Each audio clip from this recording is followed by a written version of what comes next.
Hey everybody, welcome on into the Thursday episode here of the Payoff Pitch. I'm Jason, he's the Hockey Squirrel, and we're powered by BetUS, fantastic sportsbook. If you haven't already grabbed that link down in this video description, we encourage you to do that. Go get around and look around there. You spend that cryptocurrency and also some fantastic sign-up bonuses over there on BetUS. Let's go ahead and get the Squirrel's opening thoughts. What's going on there, man?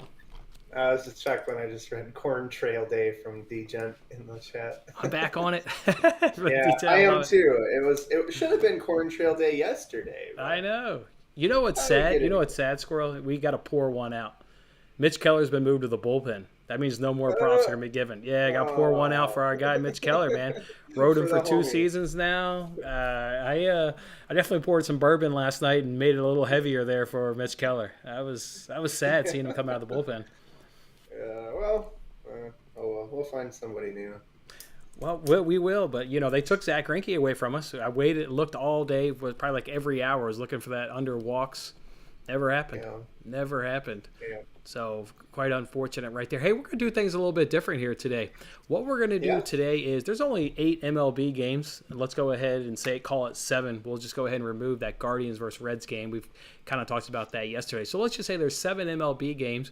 Kind of heard from you guys. Sometimes you guys would prefer that we talk about every single game. A little tough when there's 15, but this is a great opportunity. So instead of doing our normal menu there on the left side, let's just go game by game. We'll kind of give you our thoughts, whether we talk about the game or whether we talk about an angle we like or a prop we like, whatever it is. The Squirrel and I will just kind of go back and forth. We'll run through all 7 games, and then we'll give you guys our bets that we have within those 7 games. So with that being said, let's go ahead and kick it off here with this first game. It starts with the Yankees and Orioles here just in about an hour is when this game should be first pitch to be going on. So Squirrel, Yankees, Orioles, what's going on with that game for you, at least in terms of your mind? For me, there's 2 games particularly today that are parlay pieces, and this would be one of them for me in the Yankees on the money line. The other one's at the bottom of the board. We'll get to it, but we've been waiting for Zimmerman. What is that? Yeah, that's the other one. Yeah, that's the other one. Yeah, that's the other team. The other one. Yeah, that is the other one. Good job. We've been waiting for Zimmerman though to be Zimmerman. We've been waiting for him to regress, and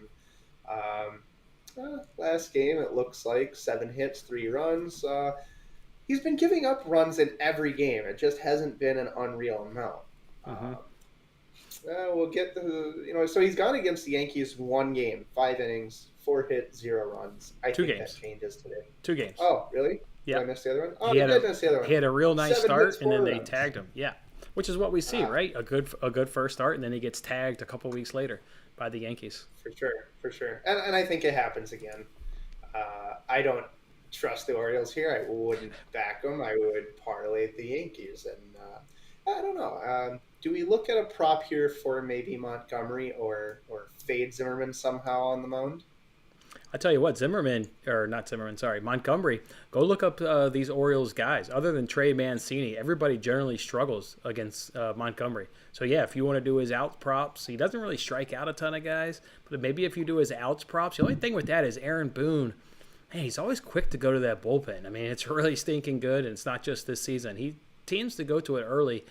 It's just, I guess, kind of the manager he is. So that would make me a touch nervous, as maybe he only pitches 5. Sure. But if I had to take a guess, Montgomery's going to go 6. He's been really successful against this Orioles team. So you like the Yankees today? Oh, yeah, most definitely. And mostly as a parlay piece, as I said, though. Could you do a run line if you wanted to bet it straight? I think so. I wouldn't hate the idea of doing so. Yankees, I believe, are going for the sweep. Yeah, they won. Yeah, they definitely won the first 3 games. Boy, teams yesterday going for the sweep didn't quite work out. I know a lot of people were on the Marlins. The Nationals were able to avoid the sweep yesterday. What was it? There was another team that was going for a sweep. It's escaping me, but either way, I'm with you, Squirrel. I mean, the Yankees are really the only play here. If you're not willing to back the Yankees, I would just pass. And really, Jordan Montgomery, like I said, has just been too successful versus Orioles teams. You've got 5 starters in this projected Yankees lineup because those just came out not too long ago that hit 300 or better versus Zimmerman. You kind of talked about how he had a first good start versus these Yankees, then he threw up a stinker. I think you're going to get another stinker.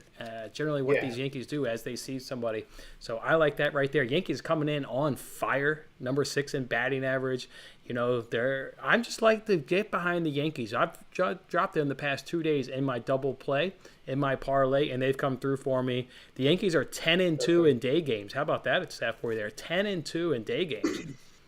Love that right there. I'm going to do the Yankees F5 team total, though. Just a little nervous with maybe the Yankees going for the sweep. It's a 4-game series. They kind of used all their bullpen arms, the good guys. You even saw it in the first series, how the Orioles were able to scrape off a home run in the 9th inning. I don't know. Something tells me something funny could maybe happen late in the game. So I just like the Yankees to get after Zimmerman today. So I would ride that F5 team total. That'd be and what is the total? 2.5 at plus money. Okay. Nice. Like I said, did not cash in his first start, but cashed in his second start versus the Yankees. And I think they're going to, just get after him again today. I think it's a good spot for that Yankees offense coming in, like we said, absolutely on fire. On fire. Definitely. So, all right, let's move it over. Anything else for that game? No, I said cool. I'm good. Cool. All right. Padres and Phillies are the next game there on the board. I'll go ahead and kick this one off. What the hell? Edge definitely goes to the Padres. Certainly he goes to the Padres. I was on the Phillies yesterday. That was certainly the correct go to beat. Boy, Phillies offense is substantially better versus right-handed pitching. Obviously, you have 2 right-handers on the mound. I mean, you got a Phillies offense at batting .258. The Padres offense is only batting .209. The Phillies offense has 9 more runs, 4 more home runs, and they've drawn 8 more walks, all with 20 less at-bats versus right-handed pitching. So, yeah, the Phillies offense is definitely getting it done. I want to focus on maybe Darvish in this matchup and maybe take his under in his K-prop number of 6.5. It's cashed in 5 of his 7 starts. It's cashed in his last 3 starts. His K per 9 is substantially down from 2021, where it was 10.8. Now it's only riding at 7.4 this season. There's no Bryce Harper in today's lineup. Like I said, the lineups just got announced a little while ago. That's good, no Bryce Harper, because I'm fading Darvish from a K perspective. Whatever reason, Bryce Harper hasn't hit Darvish well at all. 6 at-bats. He's got 4 Ks. Great. We don't have to deal with Bryce Harper in today's lineup. So I like this, and I want to pull up another thing here. I'll talk about this lineup here with Darvish. Boy, if you do want to get behind Philadelphia, it's well within your right. And these are 2022 stats, but they're the same last year in 2021. His home and away splits are absolutely dramatic. Just look at his ERA, 7.9 on the road, 1.3 at home. Opponent's batting average is .313 on the road, 145. At home. K per 9, he's gotten 18 Ks and 19 innings pitched at home. It's 14 Ks and 19 innings pitched on the road. His home and away splits are absolutely dramatic. And again, that is not just this season. You can go look at past seasons. So if you want to back Phillies offense, I think you're well within your right. I think a money line play on the Phillies is also well within right here. That bullpen makes me a touch nervous there for the Phillies. But I'm going to go ahead and just fade Darvish in this matchup. What about for you in this game? Yeah, so you started that off and you said the edge goes to the Padres, I think, but then you backed the Phillies, so I think you meant. So you like the Phillies. I like the Phillies offense substantially better. Now, that offense makes me nervous. If I would back the Phillies, I would really probably just do it from an F5 perspective. Kyle Gibson's been really good. I like backing Kyle. So maybe just do an F5 perspective because the Padres do have that bullpen edge. Yeah, they look about the same. I struggled with this game personally. I think yesterday I had the over in this game, and I think there were only 3 runs or something along those lines. So, yeah. Man. Could you play an over again? I don't know. I guess Phillies at home with the offense, you'd have to go for a -110, I would think, much like you were talking. Mm-hmm. I think if I had to make a pick, it probably would be the Phillies, or, I think you could potentially combine to see some decent amount of runs. So Phillies are the over, I think, personally. Mm-hmm. I like the over. I mean, like I said, the bullpen went to the Padres, but you said it, it was only slightly. It wasn't like a big substantial advantage. Another angle, Darvish over 4.5 hits allowed. That's also another good angle that you can kind of look at. It's been cashing just like his K prop. I don't know. Just with his away struggles, it's really glaring that his struggles on the road versus at home. I think that's going to factor in again today. Kyle Gibson, and he's been good as well. So So you would lean back to your overplay? Back to the overplay or the Phillies at a -110. I don't think that's much to pay for a home team that has a great offense like that. I mean, dude, Schwarber and Castellanos, yeah. They got a lot of them. Riomoto. Yeah, they got him. Yeah. Even Herrera's good. I like Herrera as well. He's good.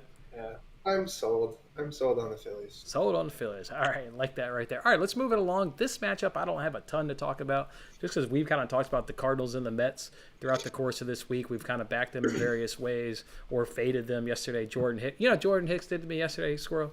Took under 3.5 Ks. Yeah, he got 5 strikeouts, didn't he? Yeah, he struck out the side in the first inning.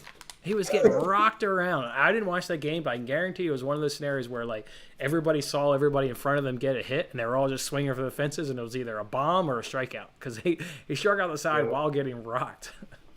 Yeah. Other than the Mets having just a big bullpen advantage, I mean, you're talking top 10 versus bottom 10. We've kind of talked about these offenses. It's Hudson on the mound versus, what was it, Bassett? I would back Bassett all day long over Hudson. Absolutely. Hudson's numbers aren't terrible, but I would gravitate towards backing Bassett. What did you have an angle in this play, or what do you think? Again, not particularly. We love the Mets offense. I love everything about the Mets. They're just great. Like, they're just well-rounded. They win games. They have a great bullpen. They get hits. They get runs. It just happens for them. St. Louis isn't bad, like we said. I mean, it's not terrible numbers for Hudson. It's not really even terrible numbers, I don't think, for the offense. I don't know. But, again, do you want to pay -190? Do you want to take a chance at a run line of -1.5? Because I really don't. So it leaves you with a total or some props. And like you said, I would back Bassett if you can in some regard. Yeah, I think maybe the F5 could be in play right there for the Mets. His numbers are really, really good compared to Hudson's. Yeah. Okay, all right, Let's move it on along here. There's one more day game on today's slate. Again, we're excluding those those Guardians going on against the Reds. What about the White Sox and the Royals here? Over. I think you go over. It was a high one, wasn't it? It was like 9.5, some crazy. It's not. It opened at 9.5. 10 now, dude. It's 10. I saw 9 or 9.5 before we started doing this. Now we're at 10, so you need 11 runs to win that one.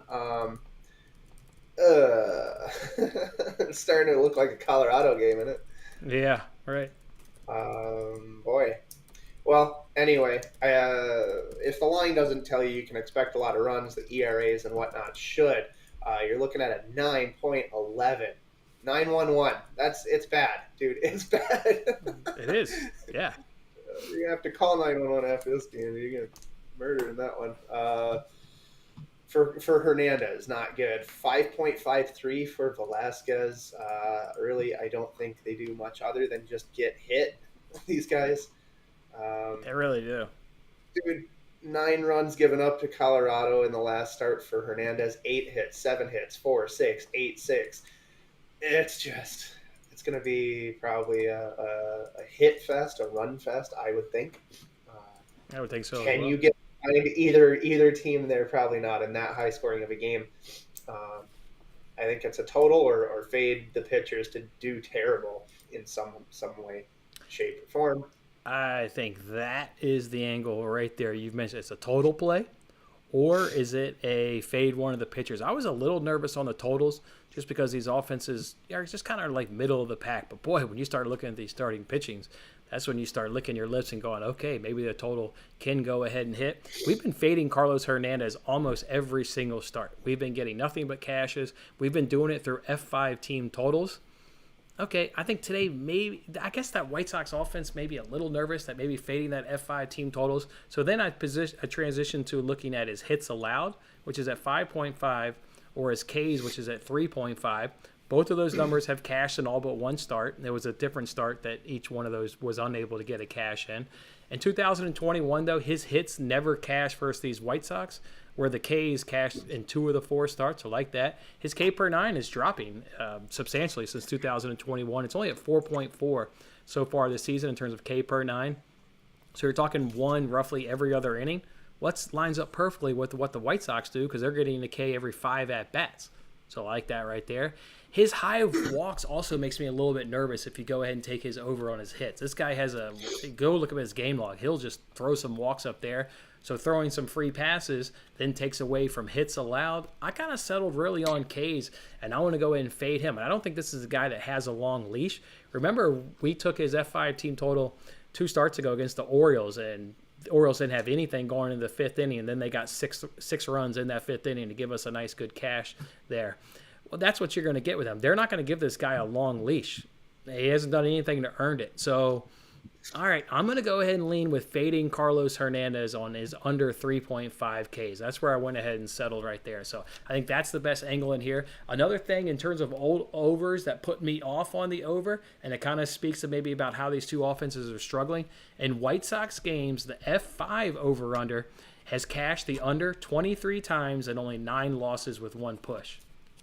The unders are happening in these White Sox games. I mean, we know how obviously they came into the season cold. It's picked up, but it's not like picked up dramatically. So I think you're right. It's probably a totals play or it's fade one of these pitchers. I went with fading the pitcher, and I went with fading the one guy that we've just faded all season long. Sure. I'd like to take a little pause from the games here because I think this is an excellent question to just talk about from maybe even like a I don't know if it's really educational perhaps, but the question from DGent, and I saw that you already seen the question, but I said, do you all try to focus your capping on one angle, being money lines, totals, or props, or do you look at everything and find the edge that you prefer? So I'll answer that for myself anyway, and I don't know if you have any input. I saw you focus mostly... Yeah, you tend to not like money lines. So I am a big money line player, which I've mentioned many times. This started, I think, for me more so because of hockey. I gravitated towards underdogs when I first started handicapping, and more particularly, it was 60-minute lines on underdogs. So I was finding massive value because I knew I could get about 70 to 80 points better on the 60-minute line. So if I thought I could find an underdog that would win in regulation, I could now take a plus 120 and turn it into almost 200. And I did this for a long time when I first started.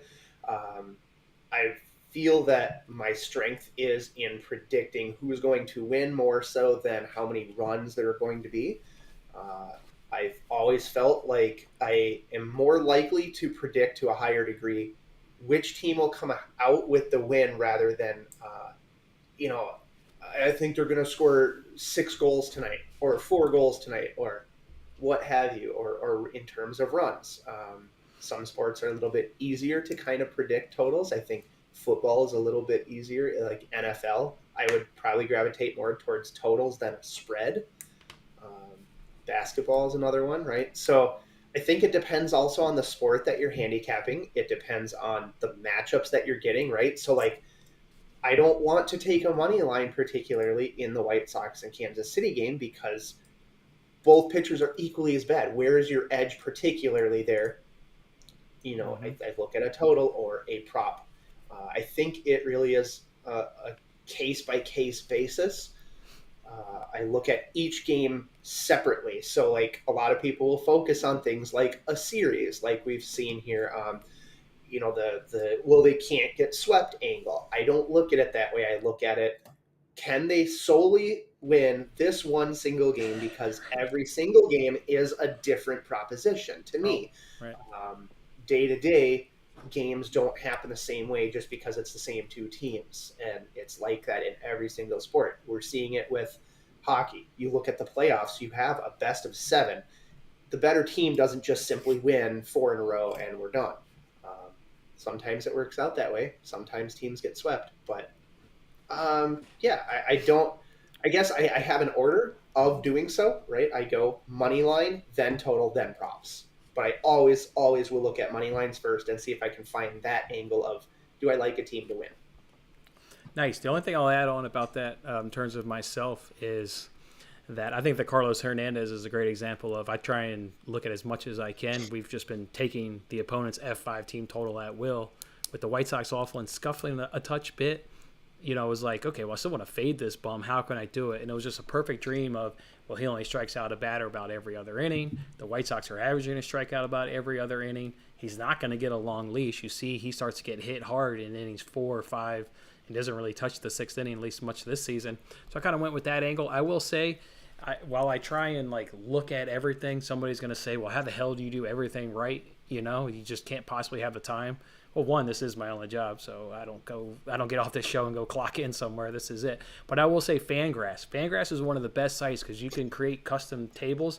I don't know if you can do this as a free person. I actually pay for a membership on Fangraphs, but you can say, like, I want, strikeout stats, I want walk stats, I want BABIP, average, whatever the stats you want, and then you hit create a table, and it creates a table, and then I've got that saved as one of my bookmarks. So to do this handicapping, while I try and look at everything, it doesn't take a whole hell of a lot of time because I've got all this information generally saved, and it's just pulling it up every day, changing the date, so I'm always looking at the last 10, and then I'm off to the races. So I can. And I think another great thing about handicapping is that there is seriously no one single way to do it. You get people on, doing positive EV, so looking at lines only. They actually skip the stats. You look at people doing the money distributions. You look at people doing system indicators. You look at people who are just doing basically purely statistical information based on previous outcomes, but then also things like I've done with hockey. You take those previous stats and you predict current or future stats, right? So data modeling. I think no one way is right or wrong, but I think the more information you have, the more things you can do to get that edge. If you can combine a data model with the money distribution, with the previous stats, and with the line movement, watching what the books do. But does it take a hell of a lot of time? Yes, absolutely does. And you can do all of that stuff to a perfect degree, and still your edge is about, minimal. And it's still insanely hard to win. It still is, regardless of how much time you spend, how much, you can sit there for hours and hours and still go 0-5.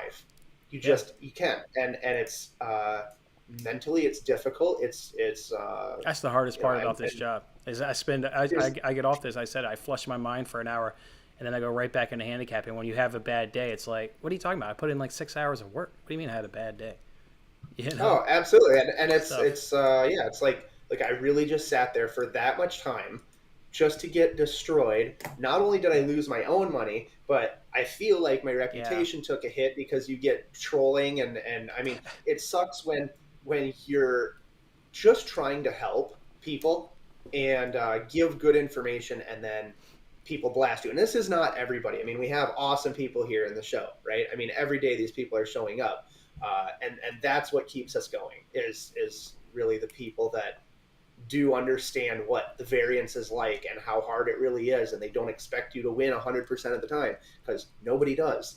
But it does suck to get blasted on social media and whatnot.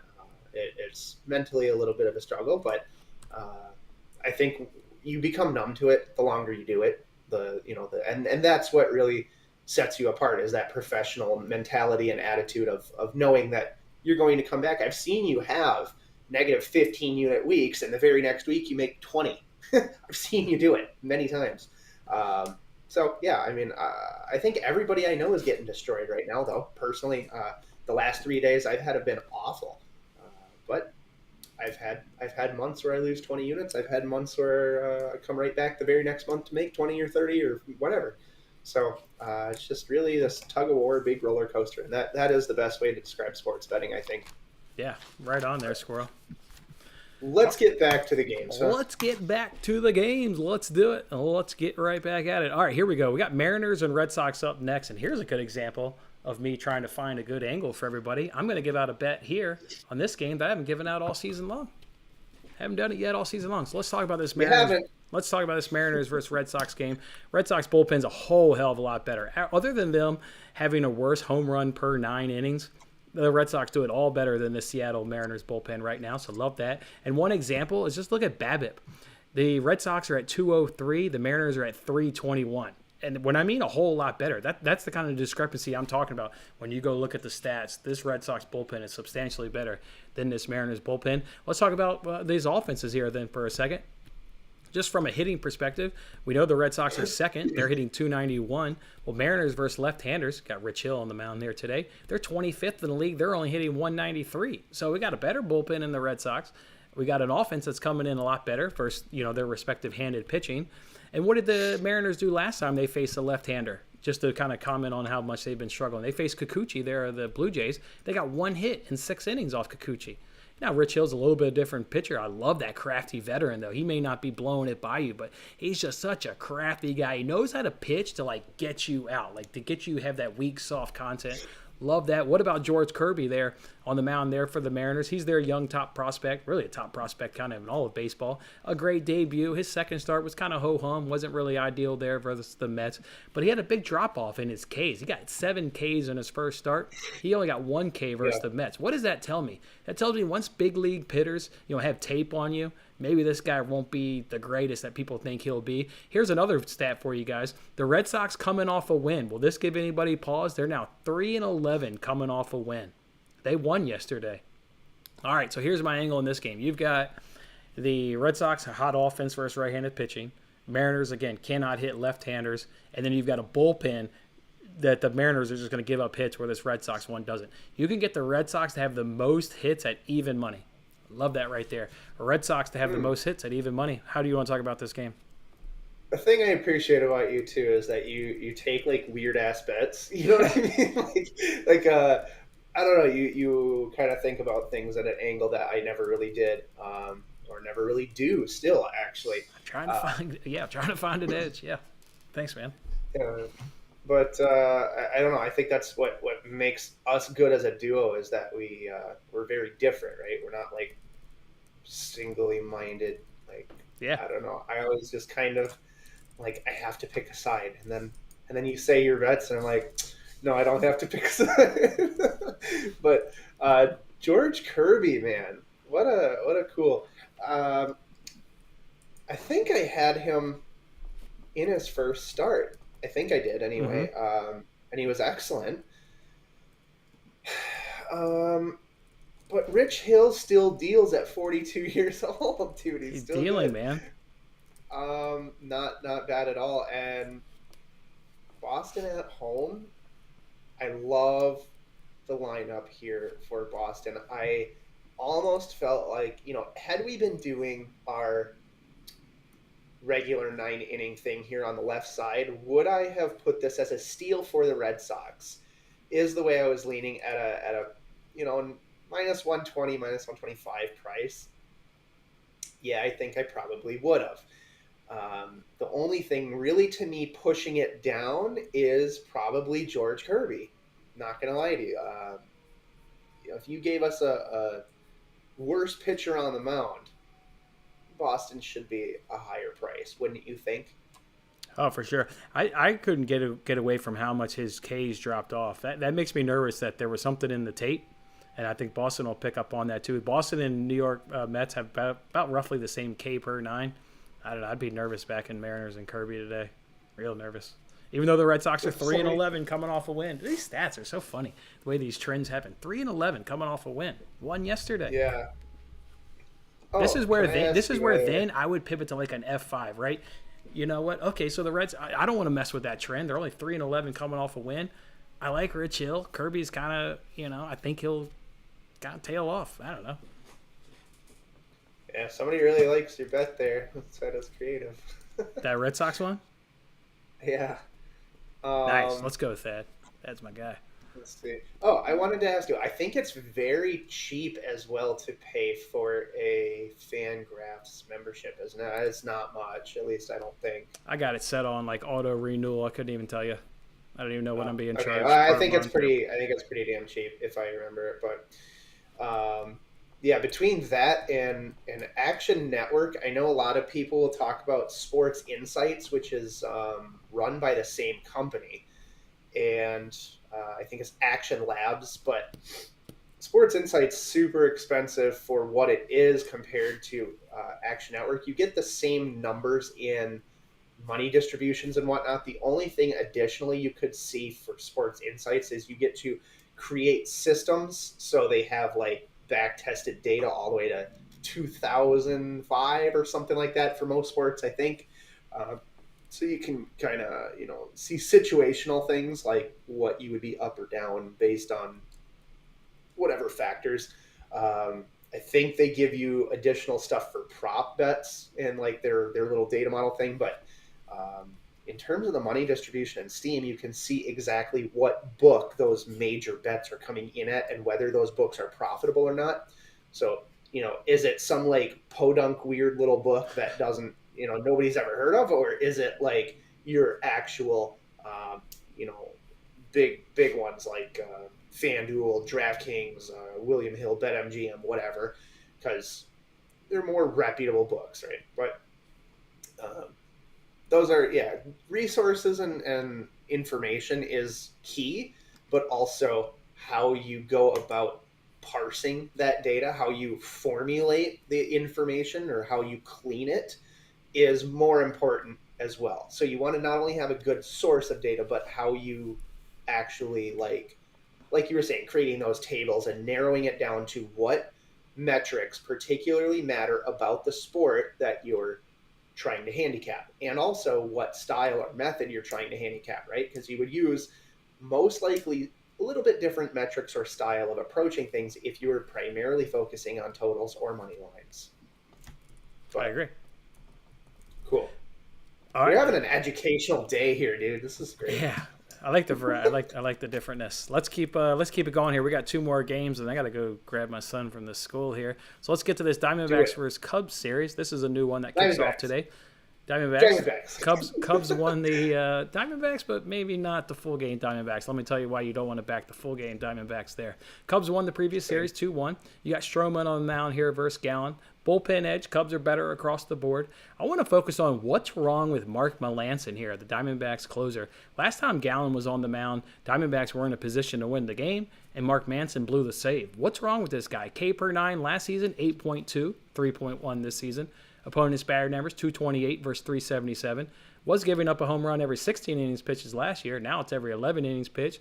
His ERA, 2.23 last year, is now 8.49 this season, and his whip is almost doubled. What is wrong with Mark Melancon? If it wasn't for that guy, I'd be on the full game total. Again, he blew a save earlier this season against the Cubs. I like the Diamondbacks F5. The Diamondbacks come in better versus right-handed pitching. They've got better average. They've got better K per 9, and they've got better walk plate appearance. The only thing the Cubs do is they average more runs per plate appearances, but it's only 0.8. So we're not talking a whole hell of a lot. So give me this Diamondbacks F5. What I really like, and you may see it a little bit later on for me in one of my parlays that I use my arbitrage money for, is like the F5 under 4.5 runs. Gallen has just been really good. Love that guy. And Stroman seems like he's picking up some steam here. So I like F5 under 4.5 runs or Diamondbacks F5 money line are my 2 favorite bets from that game.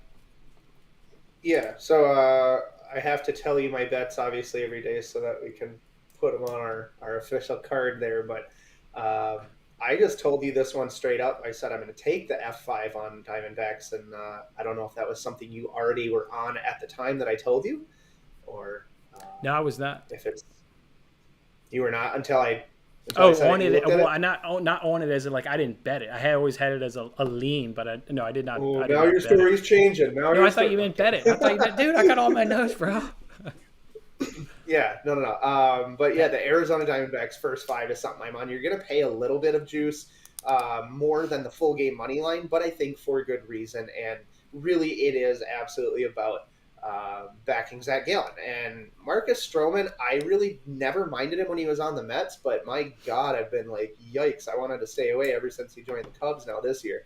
I tried back him, I think, in his first game or 2, thinking he was still, what he was on the Mets, and it has just seriously not been.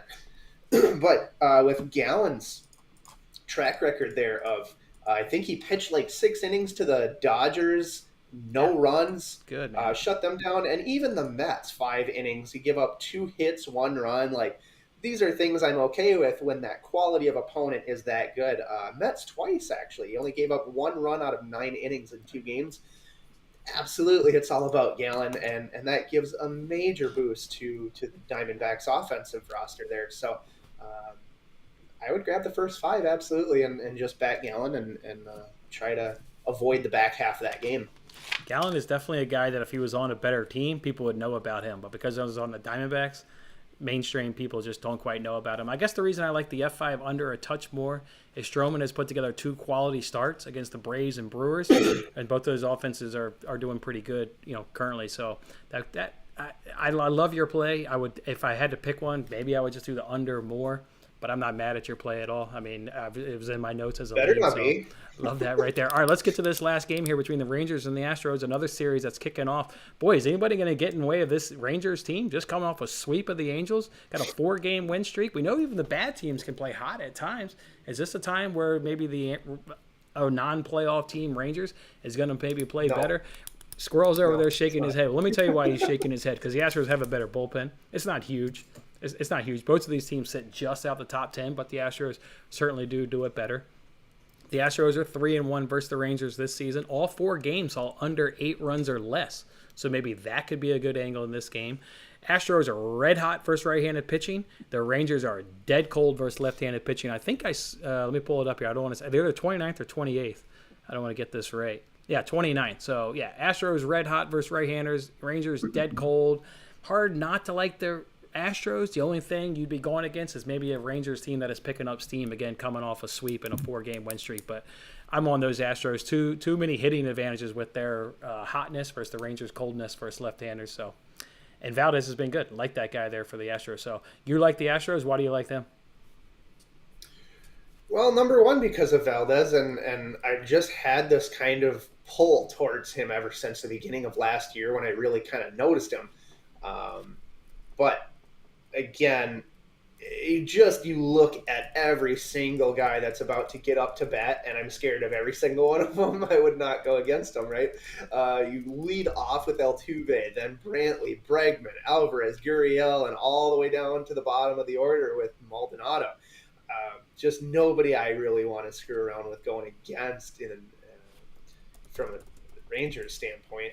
Why would you want to go against this team? Right. And they got Altuve back, as you mentioned. They're better with Altuve. I mean, he had a leadoff home run yesterday. Didn't spark them. I've noticed that, too. Yeah, every time he's gone, I swear to God, it's just that's not the same. But they definitely are better with him. And I would say, again, another team that reminds me of is, like, anytime Buxton's gone, I don't think the Twins are the same at all. And I think that is Buxton's team by far. So I'll equate that to Altuve. But yeah, I mean, would I play a run line here? Absolutely. And would I parlay this as a piece with like the Yankees? Yes, I would. And you have like 20 minutes to get that one in because that game's going to start at like 11:30. But Houston, or if you have another sport like a really nice hockey winner that I'll probably be giving out today at hockeysquirrel.com. If you wanted to parlay the Houston Astros tonight with something in the NHL or what have you, I think it would not be a bad idea.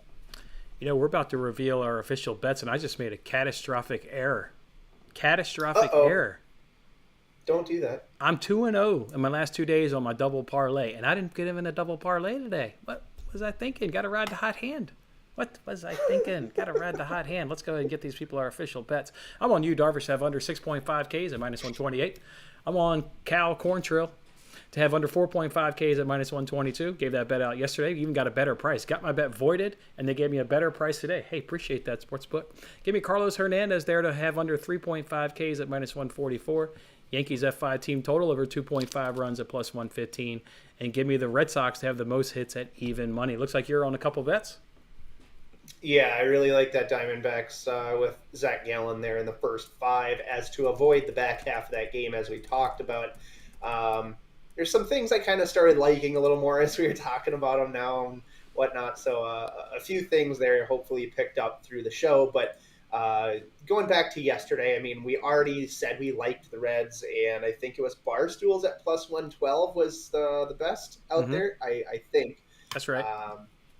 With Tyler Mahle against Corntrill there. So really just a repeat a little bit of yesterday, but again, back in the Astros, whether it's the run line or a parlay piece, maybe the Red Sox, But I think there's a lot of potential, a lot of possibilities there. And then, make sure you're following Jason on Twitter or checking out hockeysquirrel.com or Where I've been doing most of my stuff, or I guess communicating the most, is my Facebook group at Hockey Squirrel Sports Betting over there. So send over a request to join, and I'll gladly accept you. Love that right there. All right, let's have us a good day. Scuffling this week, but no more scuffling this week. Let's We're going to turn do the it. page. We're going to cash these bets. We had a lot of people join the show today. We had a lot of outstanding comments. We appreciate each and every single one of you. Let's cash. Let's come back Friday. Big slate, 15 games. Everybody's in action on Friday. Let's talk about it on then. We'll see you guys tomorrow at 11:30 a.m. Eastern Time. See ya. See you later, buddy.